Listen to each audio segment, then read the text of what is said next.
Let me tell you the story of a marketer without a marketing degree. In 2011, I graduated with a degree in mechanical engineering and I landed a respectable job as a draftsman.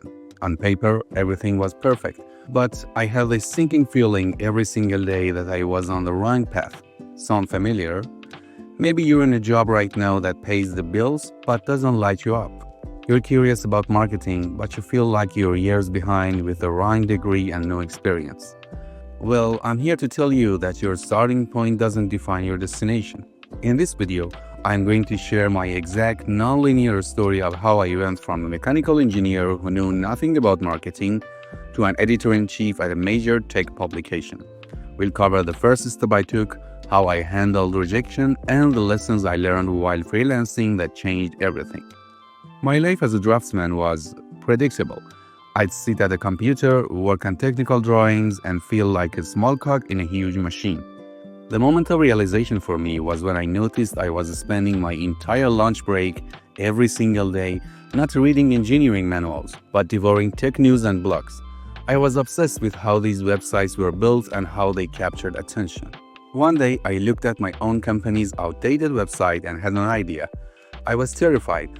I had no formal experience, but I'd been teaching myself WordPress and Joomla in my spare time. I put together a small proposal and asked to speak with the CEO. I remember the butterflies in my stomach, thinking he might laugh me out of his office. But I pitched him on redesigning the company's website, and to my absolute shock, he was open to it.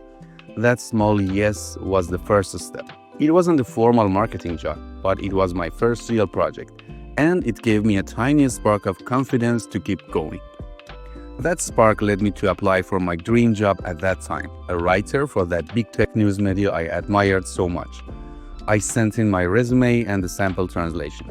They rejected me, flat out. My translation was awful and my resume was just a list of my engineering duties. It was a sting, but it taught me a crucial lesson.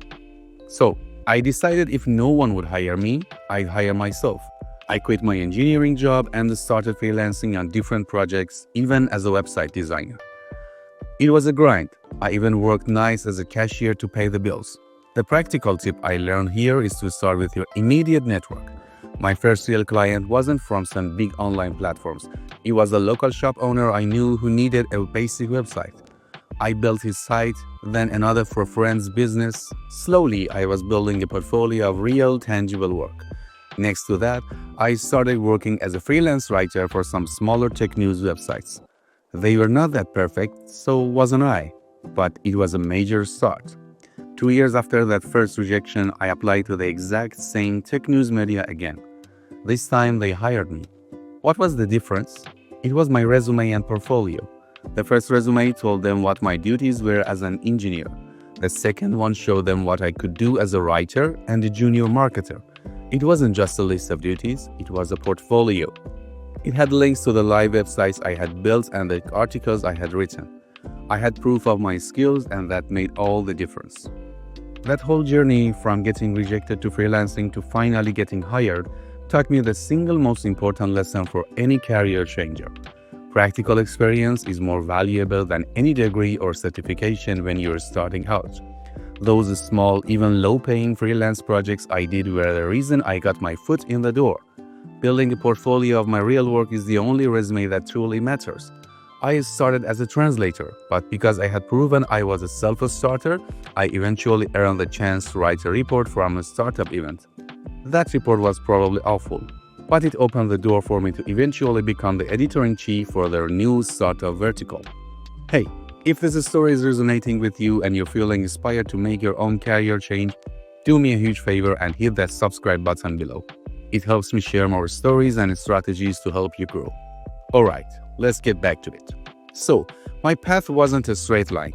It was messy, full of side hustles, rejections, and a lot of learning on the fly. And that's the point. You don't need a perfect background to break into marketing. You just need curiosity, a willingness to learn, and the courage to take that first small step, even if it's just redesigning your own company's website. Here's your action plan. Don't try to change your whole life tomorrow.